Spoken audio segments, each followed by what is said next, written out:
Perguntas essenciais em vendas. Existem perguntas que precisam acontecer em todas as vendas. Algumas delas acontecem logo no início da venda, outras no desenrolar da venda e outras até mesmo depois que a venda acontece.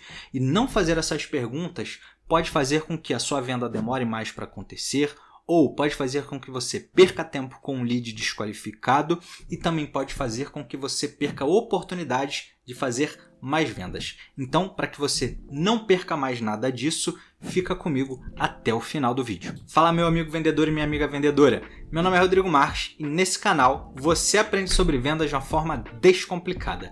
E o assunto de hoje é perguntas essenciais em vendas. Então, sem enrolação, pergunta número 1, o que te motivou? Bom, é muito importante que sempre no início de uma negociação a gente entenda o que motiva a outra pessoa. Vamos supor que você acabou de receber um lead no seu CRM, ou alguém acabou de entrar na loja onde você trabalha, ou alguém acabou de te chamar no WhatsApp, seja lá como for, alguém acabou de te procurar. E aí, qual é a primeira coisa que você tem que fazer, meu amigo vendedor e minha amiga vendedora?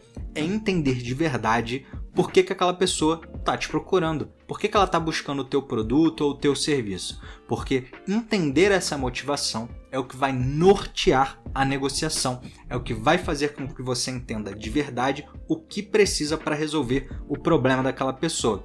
Vai te ajudar até mesmo a descobrir se é um lead qualificado ou não.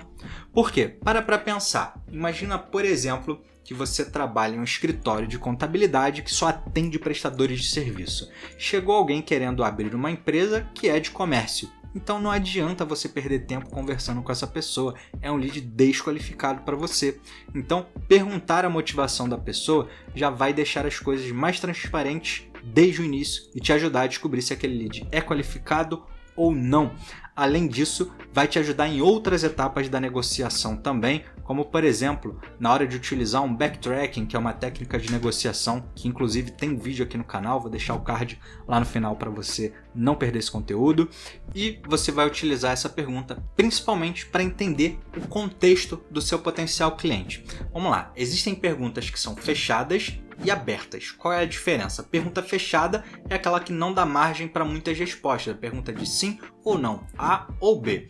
Agora, uma pergunta aberta é aquela que a pessoa geralmente vai gastar um tempo falando, respondendo. Isso aqui é perfeito para você entender o cenário do seu potencial cliente. Inclusive, entender essa motivação do nosso potencial cliente é um dos pontos que eu mais comento no meu curso de vendas, que eu inclusive vou deixar o link aqui na descrição para você conhecer. Então vamos para alguns exemplos práticos dessa pergunta de motivação.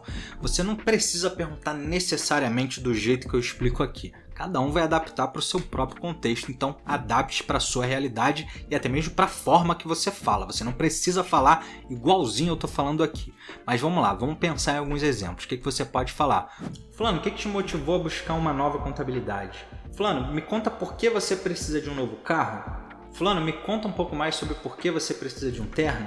Então, esses são só alguns exemplos, mas lembre-se, adapte para a sua realidade, para o seu contexto e principalmente para a forma que você fala, para não soar como um robô. Você não precisa falar da forma que eu falo aqui. E a segunda pergunta que você tem que fazer é para quando? Por que você tem que perguntar o para quando? Porque de nada adianta aquele cliente que tem interesse no seu produto ou no seu serviço, tem todas as características necessárias para se tornar o seu cliente, mas ele não tem nenhuma urgência, ele não precisa disso para hoje. Então, se ele precisa da sua solução somente daqui a um ano, bom, talvez você deveria estar focando a sua energia em alguém que precisa da sua solução hoje. Mas é claro, essa é uma pessoa que você não vai descartar, você vai agendar para fazer um follow-up daqui a um ano, mas não deve gastar a sua energia com ela hoje, definitivamente. E como é que a gente pode fazer essa pergunta do para quando? Vamos lá, vamos a alguns exemplos novamente. Fulano, você já tem alguma data em mente a qual você gostaria de estar com a sua empresa aberta? Fulano, para quando você gostaria de ter o seu novo carro? Fulano, para quando que você precisa desse terno? Então, resumidamente, é entender quando o seu potencial cliente vai precisar do seu produto ou do seu serviço. Mas dá uma pausa rápida agora, meu amigo vendedor e minha amiga vendedora. Tá gostando do vídeo? Gostou das dicas? Então deixa um like, assim você ajuda muito o canal. E não se esquece de se inscrever, porque assim você ajuda mais ainda. E se você tem alguma dúvida ou sugestão para os próximos vídeos, deixa aqui no comentário. Eu não quero ficar gravando vídeo só falando para a câmera. Eu quero entender de você. O que você quer ver aqui no canal? Qual é a dúvida que você tem? Deixa aqui que eu vou ter o maior prazer de te responder. E por fim, a última pergunta que você precisa fazer, essa é no final da venda, é: quem você indica?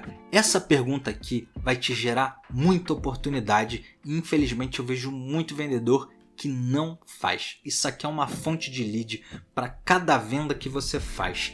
E como é que a gente pode fazer essa pergunta? Eu já vou começar aqui com um exemplo então. Fulano, parabéns pela aquisição, obrigado pela confiança, eu tenho certeza que você vai ficar muito satisfeito com o produto. E aproveitando a oportunidade, você tem alguém em mente que você gostaria de indicar? Então esse foi um exemplo assim que a gente faz a venda, mas a gente também pode fazer essa pergunta depois que o nosso potencial cliente consumiu o nosso produto ou utilizou o nosso serviço, enfim, depois que ele teve a sua necessidade atendida com a nossa solução. Fulano, que bom que você ficou satisfeito com a solução, que resolveu de fato o seu problema.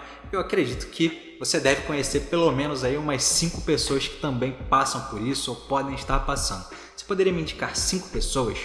E olha só, repara que eu pedi 5 indicações. Por que eu pedi 5 indicações? Foi só a título de exemplo. Dependendo do seu contexto, você pode pedir 2 ou você pode pedir 30.